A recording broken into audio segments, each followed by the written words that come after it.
Have you ever noticed the exact moment you realize you're not tired of the work? You're tired of the performance? Not exhausted by effort, but by the act of pretending it still matters? That moment isn't weakness, it's exposure. It is when the mask starts cracking and the role you've been playing begins to suffocate you. Most people misunderstand this feeling. They call it burnout, they call it laziness, they call it a phase. But psychologically, it's something far more dangerous. It is the moment your nervous system realizes the lie you've been living is no longer sustainable. Here's the illusion society sells. If you just push harder, it will eventually feel right. If you quit, you failed. If you feel empty, you're ungrateful. That belief keeps millions trapped in identities that are slowly killing them. Average minds operate on approval-based thinking. They ask, how does this look? What will people say? What will I lose if I stop? Powerful minds ask something colder. What is this costing me long term? Who am I becoming if I continue? What part of me is decaying in silence? Pretending is not neutral. It is psychologically expensive.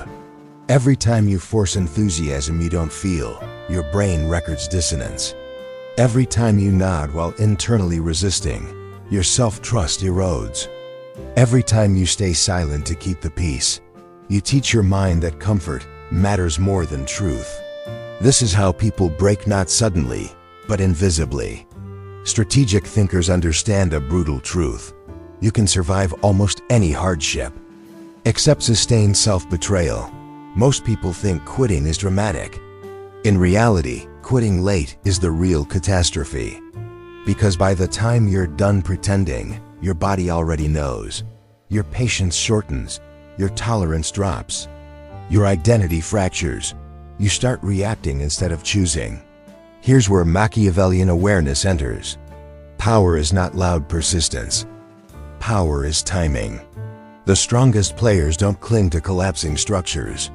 They exit quietly, early, and on their own terms.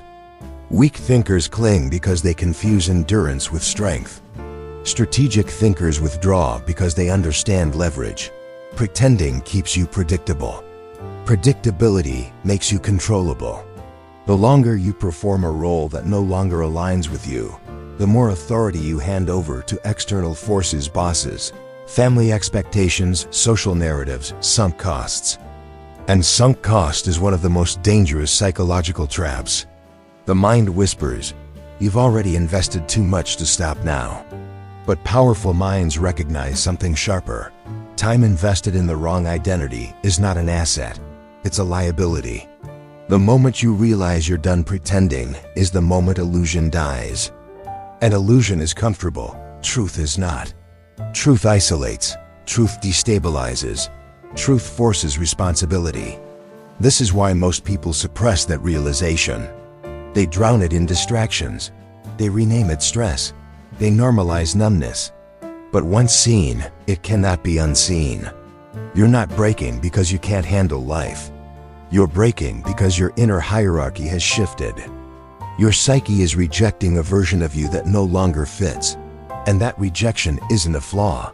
It's an upgrade signal. But upgrades are violent. They require deletion.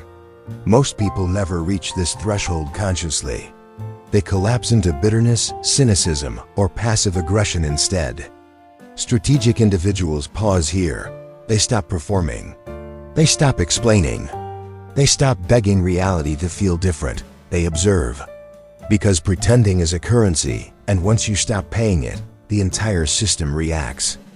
When you stop pretending, the world doesn't applaud. It resists. Silence becomes louder. Relationships thin. People who benefited from your compliance grow uncomfortable. This is where psychological control begins, not over others, but over yourself. Silence is not emptiness. Silence is power withheld. Most people reveal their internal chaos through constant explanation. They talk to be understood. They overshare to reduce tension. They justify to escape judgment. Strategic minds do the opposite. They go quiet. Not because they're confused, but because they're recalibrating. Silence creates asymmetry. It forces others to project. It exposes who relied on your performance versus who respected your presence. Emotional mastery is not suppression, it's delay. You don't react when offended. You don't announce transitions. You don't seek permission to change. You wait. Waiting is not passive. Waiting is intelligence in motion. Long-term thinkers understand that enemies reveal themselves during transitions. When you stop pretending, people test boundaries. They provoke, they minimize, they guilt. This is data. Every reaction you don't give becomes leverage. Every impulse you control sharpens authority. Pain becomes useful when it's observed instead of dramatized. Most people want relief. Strategic minds want transformation. Pain strips illusion faster than comfort ever could. It clarifies priorities. It burns false identities. The identity shift is subtle but irreversible. You move from reactive to strategic, from emotional bargaining to internal alignment, from seeking validation to commanding respect through absence. This shift is lonely because awareness separates you from the majority. You begin seeing patterns instead of personalities, motives instead of words, power dynamics instead of surface emotions. You stop arguing with people who benefit from misunderstanding you. You stop explaining exits. You understand that quitting before it breaks you is not surrender, it's sovereignty. The dangerous part isn't leaving. It's staying too long and losing your edge. When pretending ends, so does self-deception. And self-deception was the glue holding many relationships, careers, and identities together. This is why the aftermath feels cold. You're not numb, you're unprogrammed. And unprogrammed individuals scare systems built on predictability. Here is the warning most people ignore. Seeing clearly comes with isolation. Clarity costs comfort. Power costs belonging. Once you understand this psychology, you can never return to naive endurance.